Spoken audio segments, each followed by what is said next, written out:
J'ai décidé de passer ma journée dans le Pas-de-Calais, donc j'ai eu le plaisir ce matin d'aller dans un lycée pour parler de lutte contre le décrochage scolaire. Ce midi et ce début d'après-midi, je voulais passer par l'université d'Artois parce que c'est une belle université qui accueille des étudiants qui ont un vrai plaisir, et cela s'est vu aujourd'hui, à étudier ici, et qui accueille surtout des laboratoires de recherche d'une grande qualité.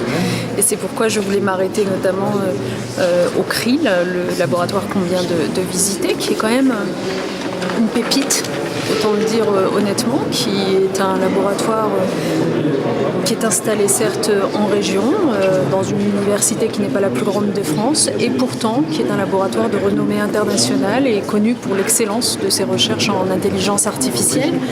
Et j'ai voulu voir ce que donnaient ces recherches concrètement, donc je suis allée à la rencontre des doctorants qui sont en train chacun de s'évertuer à repousser les limites de raisonnement de la machine, et c'est absolument passionnant. Il faut savoir qu'un grand musée comme le Louvre Paris contient plus de 30 000 œuvres, plus de 30 000 œuvres exposées. Donc ce nombre de puissance 30 000 est fantastiquement plus grand que 44. Donc ça explique l'inadéquation des configurateurs qui existent. Le problème SAT, c'est un problème que l'on considère, qui est considéré comme à la limite de ce qui peut être calculé sur ordinateur. Donc si on parvient à progresser sur ce problème-là, en fait, on progresse sur un très grand nombre de problèmes dont la complexité est équivalente, d'où l'importance de ce type de sujet. Non, en fait, j'ai parfaitement compris l'équation en tableau.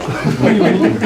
Parfait. Je vois comment vous faites. Je vais vous parler. J'étais très heureuse, j'ai eu l'occasion de déjeuner avec le président de l'université, le président de la commune, et puis un certain nombre d'enseignants-chercheurs tout à l'heure. Ça a été l'occasion d'aborder les grands enjeux de l'université d'aujourd'hui. Écoutez, nous avons beaucoup parlé à la fois de la nécessité d'avoir sur le territoire français un maillage universitaire important.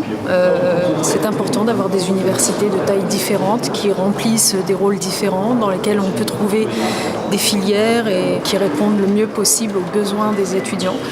Donc nous avons parlé aussi bien sûr recherche, comment faire en sorte d'accompagner davantage les équipes de laboratoires de ce type de taille, c'est-à-dire 40-60 chercheurs, dans l'obtention d'un certain nombre de crédits de recherche, que ce soit auprès de l'ANR ou que ce soit auprès de l'Europe, Horizon 2020.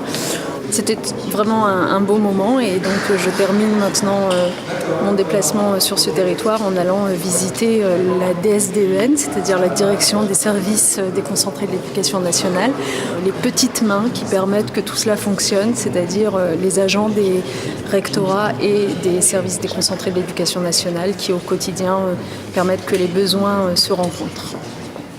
Voilà, merci.